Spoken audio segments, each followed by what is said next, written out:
الا اللہ پڑھ لینا، تیرے سارے پاپ ہر ہو جائیں گے، مٹ جائیں گے۔ یہی تو اللہ کے نبی نے کہا تھا ان الاسلام یہدم ما کان قبلہ، اسلام لے آؤ۔ اسلام کب لایا جاتا ہے؟ جب کلمہ پڑھا جاتا ہے۔ ما کان قبلہ، جتنے بھی گناہ تم نے کیے ہیں سارے کے سارے گناہ معاف ہو جائیں گے۔ جو کلمہ تم پڑھتے ہو وہی تو وہ بھی پڑھتے ہیں، فرق اتنا ہے۔ دلیل کیا ہے؟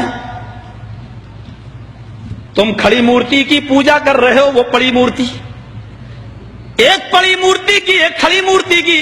یہ شنکر بھگوان کی مورتی ہے، یہ بڑے پیر صاحب کا یا نظام الدین اولیاء کا مزار ہے، یہ احمد رضا خان کا مزار ہے۔ یہ کھڑی مورتی ہے، یہ پڑی ہے۔ جو کام اس پہ ہو رہا ہے وہی کام تو اس پہ بھی ہو رہا ہے، ورنہ مجھے بتا دو ہندو چنری چڑھائے مورتی پہ تو کافر، تم چادر چڑھاؤ تو پکے مسلمان، وہ ہار ڈالے تو کافر،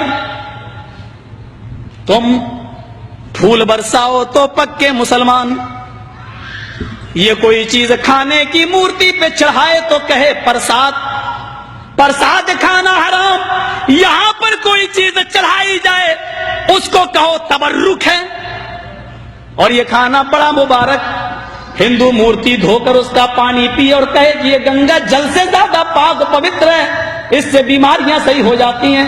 مسلمان عرس کے موقع پر قبر دھو کر پانی اس کے بوتلوں میں بھرے اور کہے کہ اس کے آگے تو زمزم بھی فیل ہے، تو یہ پکا مسلمان۔ جو کام اس پہ ہو رہا ہے وہی کام تو اس پہ ہو رہا ہے۔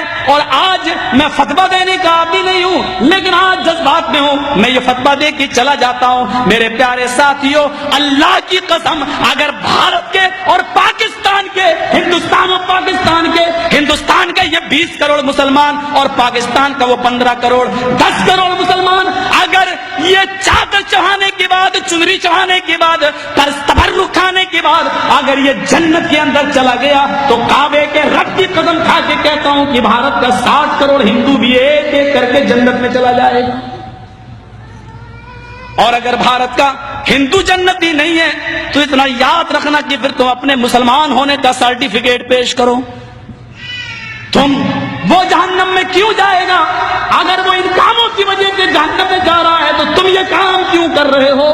تمہارے اندر یہ کام کیوں پائے جا رہے ہیں؟ تم بھی تو وہی کام کر رہے ہو۔ ارے اس نے تو پھر بھی مورتی لگا رکھی ہے، تم نے تو پتہ نہیں کس کو گاڑ دیا اور نام ہی اس کے بدل دیے۔ اللہ جانے اس میں حقیقت میں وہ ہے بھی یا نہیں ہے۔ مسجد میں ہوں، اللہ کے گھر میں، اللہ کے گھر سے بڑی کوئی جگہ نہیں ہوتی ہے۔ میں نے بنارس میں اپنی آنکھوں سے دیکھا، اپنی آنکھوں سے، ننگا بیٹھا رہتا تھا جینیوں میں جیسے